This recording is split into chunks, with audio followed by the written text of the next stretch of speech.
All right, so the news is coming in fast and furious late Sunday night, just about an hour after we learned that Deshaun Watson will find out his fate tomorrow in terms of a possible suspension for this upcoming season.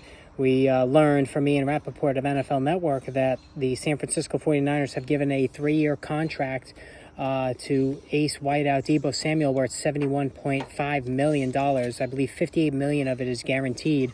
And so the contract drama that basically encapsulated the entire offseason for Samuel and the 49ers has come to an end. It does not match the Tyreek Hill or Devontae Adams deals, but Samuel is still safely signed now for the next 3 years. He's going to be a happy soldier, at least going into the season. Now, Samuel is an interesting case because he was not happy about the dual aspect of his usage last season. Of course, I'm talking about the running game, where he basically, towards the second half of the season and into the postseason, he was used more as a running back than he was as a wide receiver, and he excelled on both parts of the game.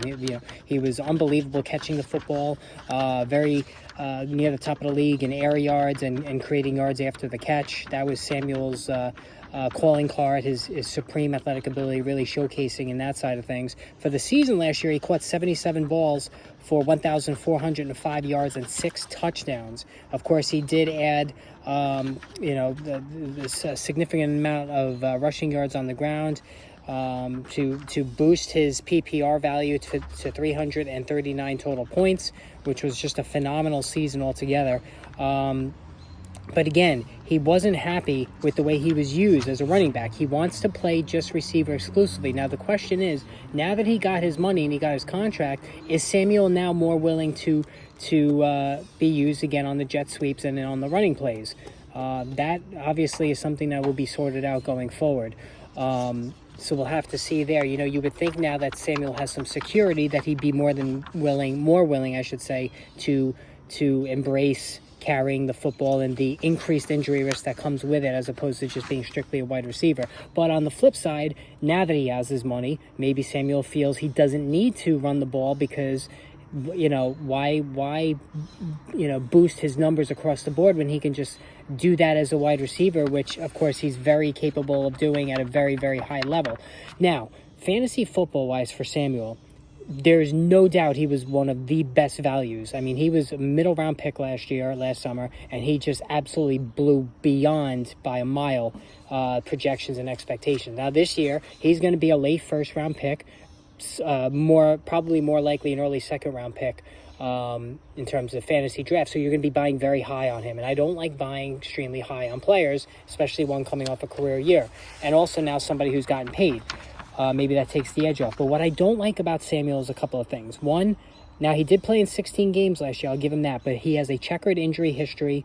He missed 9 games the year prior in 2020.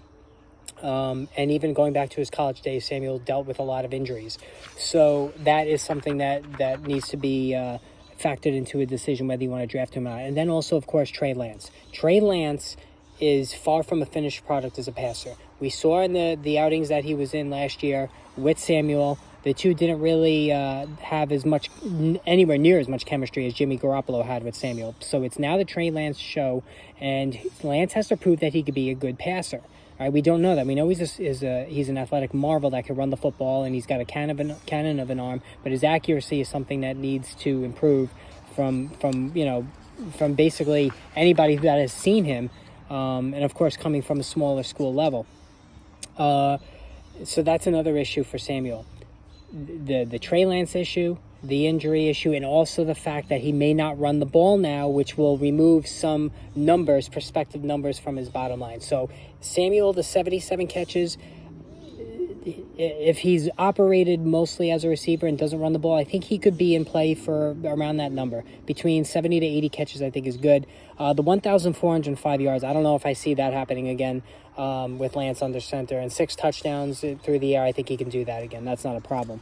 But again, we don't know. And if you're using a high second-round draft pick or even a late first-round pick on a guy, you want to be certain. You want to minimize risk as much as you can. And Samuel, to me, is probably one of the riskiest, if not the riskiest, second-round pick that there is for fantasy drafts this year. I know myself, I'm going to be fading him. I'm not going after Samuel.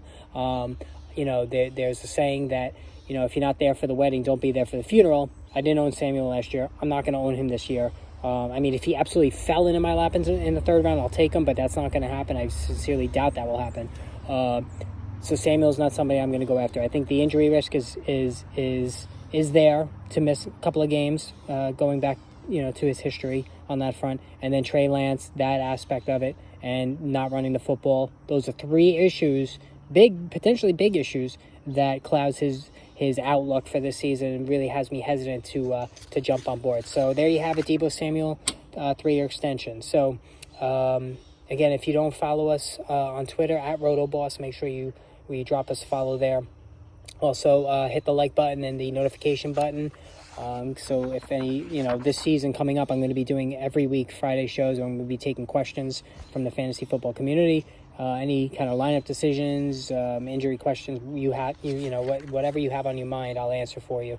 So make sure you subscribe to our YouTube channel, hit the like button on this video, and yeah.